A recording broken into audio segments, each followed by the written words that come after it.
When the war ended, the guns went silent, but the prisoners didn't go home. Across the United States, behind barbed wire and wooden fences, more than 370,000 German soldiers still woke up every morning to the sound of an American bugle. They were far from home, far from the ruins of their cities, and no one could tell them what came next. For some, the war had ended in an instant, a white flag, a raised hand, a surrender. For others, captivity felt endless, suspended between defeat and uncertainty. The surrender of Germany in May 1945 didn't immediately bring freedom to its soldiers. The Allies had won, but they were left with an army of men they didn't know what to do with. There were not enough ships to send them home, not enough food to feed them in Europe, and too much work that needed to be done right where they were. America's fields, factories, and towns were running short on hands.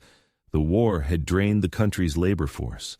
Millions of young men still stationed overseas, industries overworked, and crops waiting to be harvested. So the U.S. government made a decision both practical and symbolic. The war's enemies would help rebuild what war had strained. German prisoners of war would work, not as slaves, not as soldiers, but as laborers. At first, the order spread confusion. For men who had marched under Hitler's banners, raised to believe in superiority, the idea of serving their enemies with a shovel instead of a rifle felt unbearable. Yet they were told it was voluntary. The Geneva Convention allowed POW labor as long as the work wasn't dangerous or directly military. The Americans offered pay, a few cents a day, redeemable at the camp canteen. It wasn't much, but it was dignity, wrapped in routine.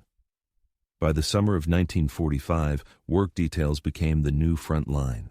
In the early morning, trucks rolled out from camps in Texas, Georgia, Kansas, and the Carolinas.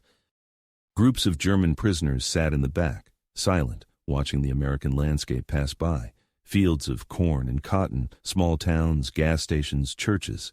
To them, it was another world. The guards rode up front, relaxed, chatting. Some played the radio. One prisoner later wrote, "It was strange. They guarded us with guns, but they smiled. It felt like we were being taken to work, not to war." Their first tasks were simple: cutting timber, fixing fences, clearing debris. Farmers were the first to welcome them, not out of compassion, but necessity. With sons gone to Europe and the Pacific, American agriculture had nearly collapsed. The German POWs filled the gap. They worked from dawn to dusk, sweating under the same sun as their former enemies. At first, the locals were wary. Newspapers warned towns to remain vigilant and not fraternize. But curiosity was stronger than fear. People began to realize these Nazis looked no different from anyone else. They were tired, hungry, polite. Some even spoke English. And so, small acts of humanity began to slip through the cracks. Farmers offered them lemonade on hot days. Children stared at them from fences, waving shyly. Sometimes the prisoners waved back. For the Germans, it was the first time since capture that they felt like human beings again. Inside the camps, discipline softened. The war was over. There was no longer an enemy to fight. Men who had once fired artillery or commanded platoons now built tables, chairs, and shelves for American towns. Workshops inside the camps turned out furniture, doors, and even church pews, all marked discreetly with POW made. One camp in Alabama became famous for its craftsmanship. Local officials ordered entire sets of benches and desks made by German prisoners for public schools. Another camp in Georgia built playground equipment and wooden bridges for nearby towns. The work was so skilled that locals often forgot or ignored who had built it. For the prisoners, it was an unexpected salvation. They were no longer destroying, they were building. One former Wehrmacht engineer named Ernst Bauer later said, "The first time I held a hammer instead of a rifle, I felt like a man again." But not everyone adapted easily. Some officers refused to work, calling it humiliation. They quoted the Führer's words, clinging to an honor that no longer existed. Yet hunger and boredom broke pride faster than any order. And as they worked alongside Americans, sometimes even eating beside them, the lines blurred. Guards noticed it too. Many began treating the POWs less like captives and more like laborers. They joked with them, smoked with them, even shared coffee. In some camps, when Christmas came, guards and prisoners decorated trees together. It was a quiet rebellion against the hatred that had defined their lives. Still, there was a strange irony in it all. These were the same men whose war machine had razed cities across Europe. Now they were repairing roofs in Oklahoma, picking peaches in Georgia, building barns in Iowa. For them, it was redemption disguised as labor. The U.S. Army called it rehabilitation, but for the Germans, it felt more like rebirth. Outside the fences, Americans began to notice the quality of their work. A farmer in Arkansas told a local reporter, "They're the best workers I ever had, fast, neat, and they don't complain." Another man said, "If they weren't prisoners, I'd hire them for good." And some did, quietly, unofficially. When harvest season ended, many POWs stayed on under trustee status, living on farms with minimal supervision. Some were even allowed to attend church with local families. In the evenings, the camps were filled with the sounds of hammers, saws, and quiet conversation. Some men carved small toys to send home through the Red Cross. Others painted landscapes of American plains, barns, and trees. A few wrote poetry. One verse found in a Texas camp read, "We build with hands that once destroyed, and dream of homes we'll never see again." To the U.S. military, it was proof that the experiment worked. Rebuilding had become re-education. Without lectures or propaganda films, the prisoners were learning through action. That purpose could exist without ideology, that labor could heal what war had shattered. Of course, not all stories were gentle. Some camps remained strict, especially those holding hardened officers or SS men. There were fights, escapes, even deaths. But those incidents were rare. For the majority, life had settled into something oddly peaceful. When the Red Cross inspected the camps in 1946, they reported that German prisoners in America were the best fed, best treated POWs in the world. It was an uncomfortable truth, especially when compared to how Soviet prisoners had been treated in Germany. But it revealed something deeper, a shift in moral ground. America was proving that mercy could be a weapon too. By the end of 1946, the war had been over for more than a year, but thousands of German POWs still remained. Many no longer wanted to leave. They had steady food, safety, and a sense of purpose, luxuries that no longer existed back home. Letters from families in Germany described starvation and ruin. Entire cities flattened, factories gone, homes destroyed. "Stay there as long as you can," one mother wrote to her son. "Here there is nothing." And so they stayed, building, repairing, creating. They built furniture, roads, churches, even schools, not knowing that decades later their work would still stand across small American towns. In those quiet months after the war, something remarkable happened. Men who had once carried rifles began carrying toolboxes. The uniforms stayed the same, marked with PW, but the purpose had changed. They were no longer fighting for Hitler's empire. They were learning how to live without it. They came as captives, but in the fields and workshops of America, they found something no ideology had ever given them: usefulness. For the first time in years, they weren't instruments of destruction. They were builders. And for many, that was the beginning of their real freedom, not the kind promised by peace treaties or repatriation orders, but the kind that comes when a man finally learns that he can create, not destroy. The first time the sound of hammers replaced the rhythm of marching boots, it didn't seem real. German soldiers, once trained to destroy, now worked to build. They stood on scaffolds, nailed boards, carried timber, poured cement. The same hands that had held Mausers and MG-42s now gripped saws and shovels. The transformation didn't come from speeches or punishment. It came from routine, from repetition, from the quiet discipline of creation. By 1946, POW labor had become part of America's invisible recovery machine. German prisoners were everywhere, in lumber mills, canneries, road crews, even in municipal projects. They built bridges, repaired barns, dug irrigation ditches, laid bricks for schools. To many Americans, they became a strange sight. The enemy, stripped of insignia but still organized, efficient, polite. At first, Local papers wrote cautiously about them. "Enemy labor on U.S. soil," one headline warned. But soon the tone shifted. Reports came in from every corner of the country. POWs build county fairgrounds, German workers repair flood damage, captured troops aid local farmers. The fear turned into curiosity, then into quiet admiration. The Americans supervising them were often astonished. They expected resentment or sabotage, but what they got was precision. The Germans followed orders, took pride in their work, and refused to leave jobs half done. For men trained in military discipline, it was the only identity they had left. One American sergeant in Oklahoma recalled, "They built a barn in 2 days that would have taken my crew a week. One of them even drew blueprints on the back of a feed sack." For the prisoners, labor wasn't just survival, it was redemption. Many hadn't built anything since childhood. Their adult lives had been consumed by war. Now, with the front gone and the Reich collapsed, they found a new sense of order in measuring, cutting, and building. Every nail driven into wood felt like a small act of defiance against destruction itself. They began to organize themselves the way soldiers do. Teams of carpenters, masons, electricians, all drawn from men who had once served in armored divisions or artillery units. They kept to schedules, recorded progress, even drew up supply lists. The Americans quickly realized they didn't need to supervise much. The Germans worked as if they were rebuilding their own country. In Camp Atlanta, Nebraska, a group of POWs was assigned to build grain silos for a local co-op.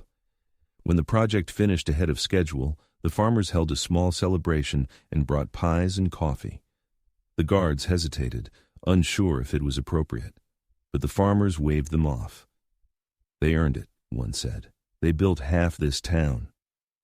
Moments like that blurred the line between prisoner and worker, between enemy and neighbor.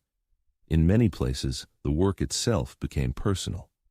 In Texas, POWs repaired storm-damaged homes for the families of American soldiers still overseas. In Georgia, they helped rebuild a church struck by lightning. The pastor later wrote, "They rebuilt God's house faster than any company we could have hired." These stories spread quietly, often buried in local columns rather than national headlines. The U.S. government didn't want to publicize its leniency too loudly, especially while memories of the war were still raw. But across rural America, a quiet bond was forming, built not on ideology, but on mutual need and respect. For the Germans, every plank and beam was a kind of therapy. Their officers were gone, the Reich was dead, and in its place stood something unfamiliar: kindness. Americans treated them like men, not monsters. They saw their work appreciated, their skill acknowledged. For some, that was almost unbearable. Pride clashed with gratitude.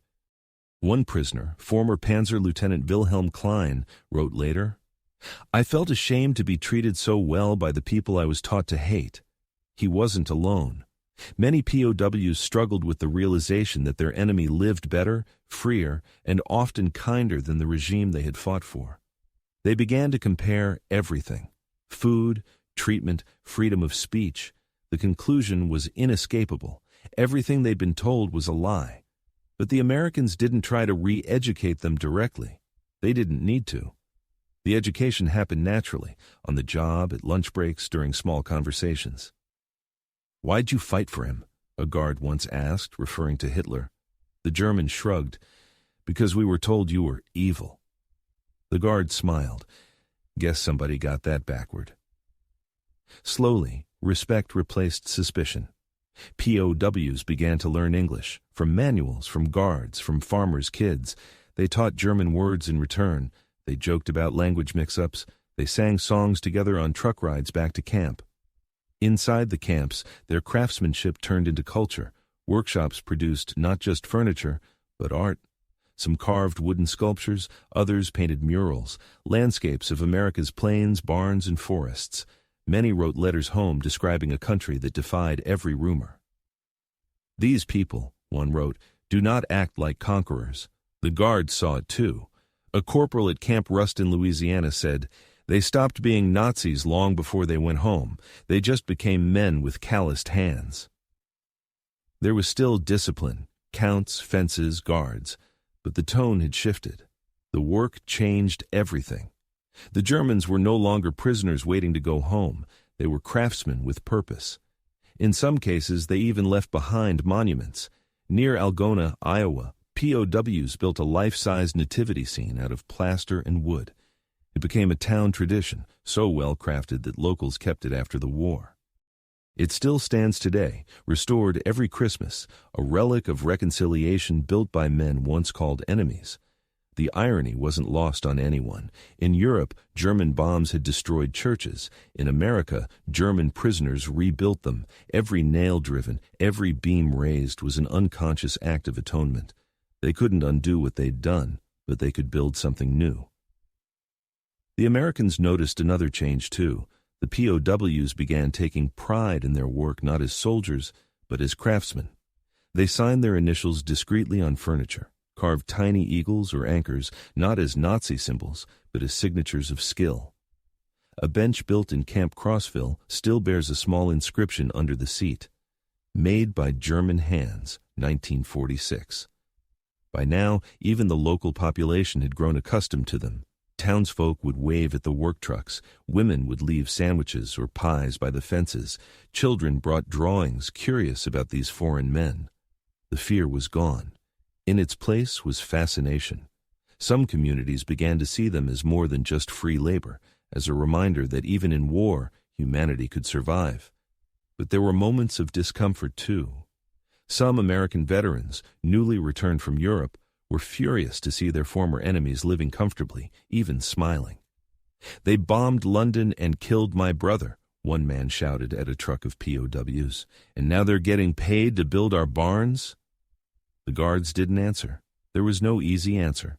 What no one said out loud was that the work wasn't just about economics. It was about reprogramming, showing the enemy that democracy didn't need to humiliate to prove its strength. That mercy could be more effective than fear. The Germans felt that difference deeply. They saw black and white soldiers working side by side, something unthinkable under Nazi ideology. They saw American officers eating with enlisted men. They saw that respect could exist without rank. One POW wrote in his diary, "In Germany, we feared our leaders. Here, they joke with theirs." Those small observations mattered. They were cracks forming in the walls of indoctrination. By the end of 1946, many German prisoners had earned the trust of their captors. Some were allowed to work without guards, walking freely to nearby job sites. Others lived temporarily with American families, sleeping in barns or spare rooms. They sent money home through Red Cross channels. A few even fell in love, though officially such relationships were forbidden. For most, it was the first glimpse of normal life after years of war. They were no longer soldiers, they were workers, apprentices, neighbors. And yet, the strangest feeling of all was the realization that they didn't want to leave. Germany was broken, cities in ruins, families scattered, food scarce. America, by contrast, was stable, warm, full of color even in black and white. As one POW later said, "We came as enemies and found out we didn't have to be." When news came that they would soon be repatriated, reactions were mixed. Some cheered, others were silent. They had built bridges and barns, but they had also built a strange new identity, one that wouldn't survive the trip home. A few months before departure, several camps held farewell ceremonies. Americans and Germans stood side by side, shaking hands. A farmer from Alabama gave his POW workers a handmade sign. "Thanks, boys. You helped build this town." They took it with them on the train, a piece of America they could carry home. When they boarded the ships back to Europe, many had calluses where their trigger fingers used to be. They left behind furniture, bridges, churches, and memories. They also left behind something less visible, a legacy of reconciliation hidden in the wood and nails of small-town America. They arrived as captives, they departed as craftsmen.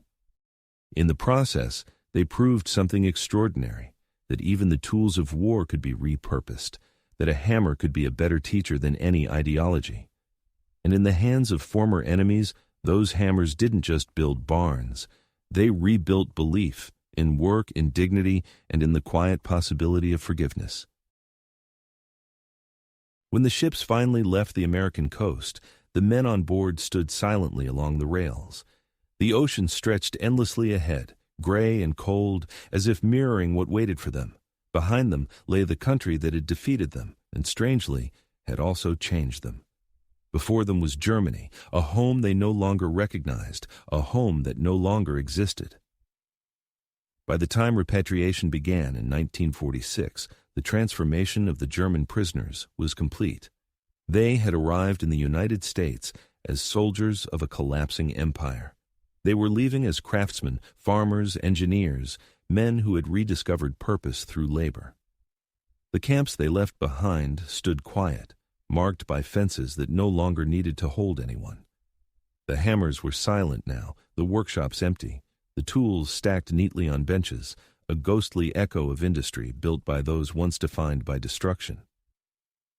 As the ships crossed the Atlantic, the men talked little.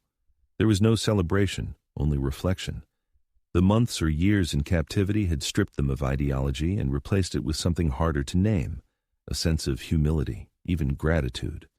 They had experienced a version of defeat that did not humiliate, one that allowed dignity to survive.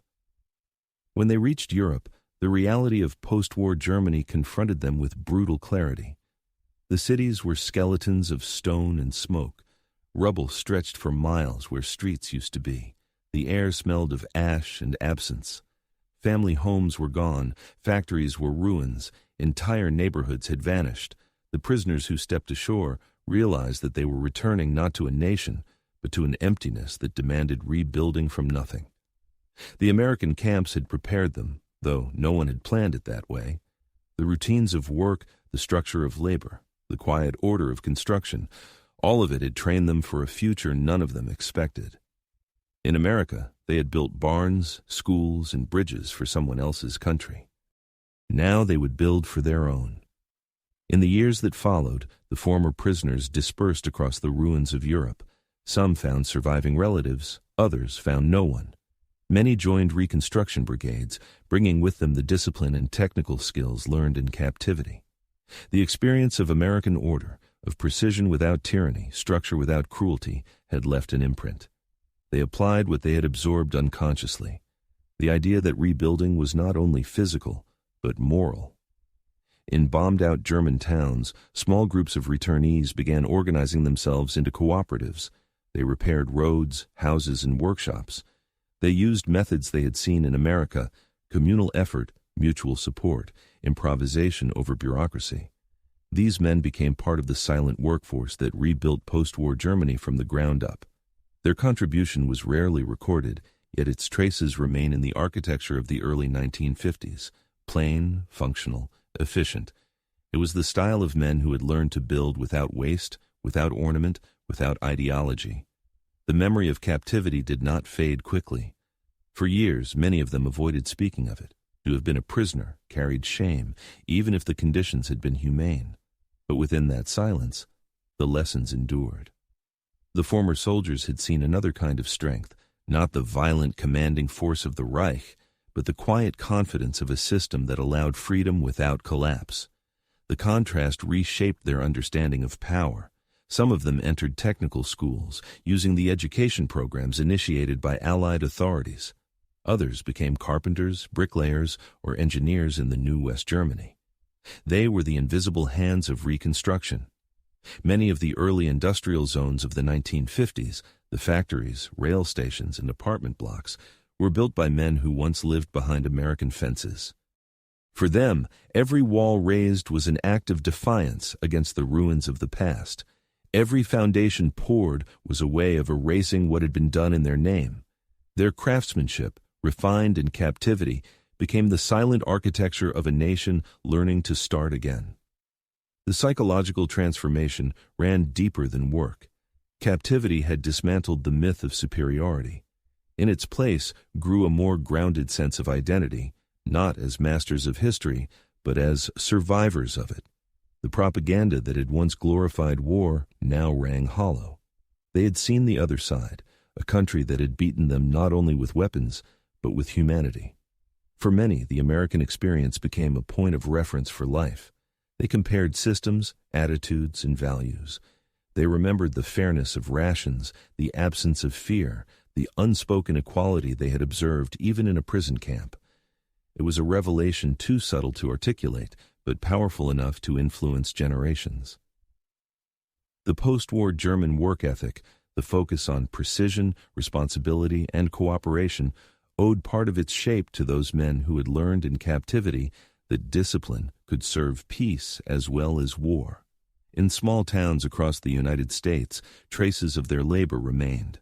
Furniture in schools, wooden bridges in rural parks, barns still standing decades later, all carried the quiet fingerprints of men who had built while waiting for freedom.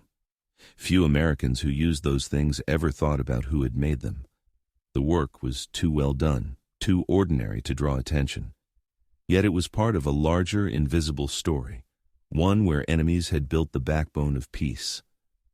Back in Germany, the former prisoners often kept in touch with the farmers and guards they had met. Letters crossed the Atlantic for years, carefully written, modest in tone, filled with gratitude. Some of the men later returned, this time as immigrants. They worked in construction companies, mills, and factories, bringing with them a strange nostalgia for the country that had once confined them. A few settled permanently, blending into the post-war American landscape they had helped shape. Historians would later call it one of the most remarkable social experiments in modern history, the reformation of an army not through punishment, but through work. The United States had discovered that creation could neutralize aggression, that rebuilding could be more persuasive than ideology.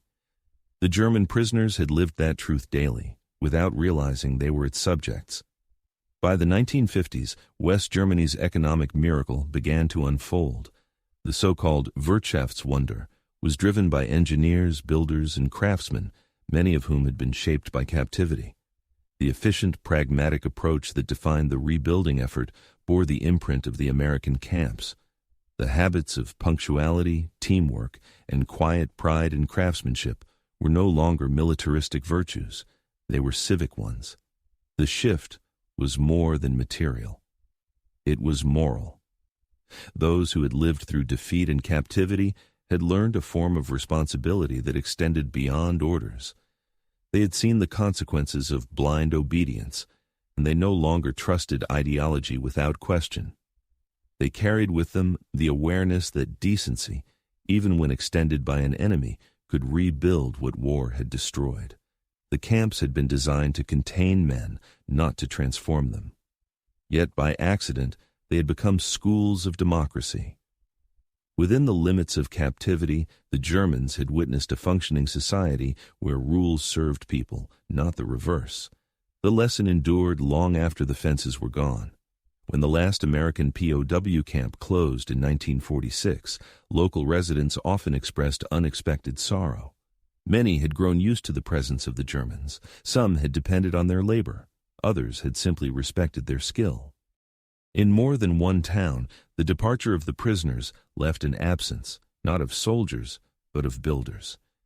In Germany, their return went largely unnoticed. The country was too busy surviving.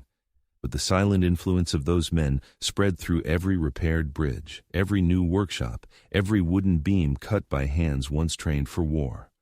The rebuilding of a nation depended not only on materials, but on the re-education of those who wielded them. In that sense, captivity had been a preparation for freedom. It had stripped away ideology, exposed fragility, and then replaced it with the simplest human truth. That creation is stronger than destruction. Many of the former prisoners avoided public recognition. They did not speak of their years in America, nor of the kindness they had received. They lived quietly, raised families, and passed on their skills. But beneath that silence ran a quiet loyalty to the values they had absorbed far from home: efficiency without cruelty, pride without arrogance, and strength without domination. The irony of history was sharp. A war built on conquest had ended with the conquered rebuilding the world of their captors. Yet in that paradox lay redemption. They had entered the camps as instruments of violence and left them as carriers of stability. The transformation was invisible, but permanent. When they grew old, some of them revisited America as tourists. They found that the barns and schools they had built still stood, weathered but strong.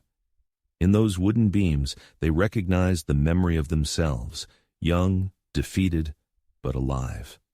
A few donated small carvings, tools, or sketches to local museums. Most preferred anonymity. The story of the German POWs in America faded from textbooks, overshadowed by the grand narratives of battles and treaties.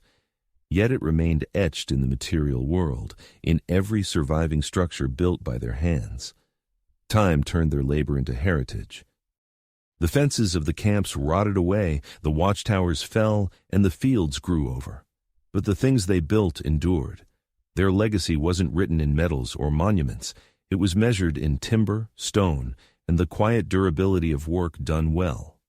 Through their hammers, they redefined defeat. They proved that captivity need not break a man, that the will to build can outlast the will to destroy. And in doing so, they left behind something far greater than their original cause. They came as soldiers of a fallen empire. They left as craftsmen of a new world.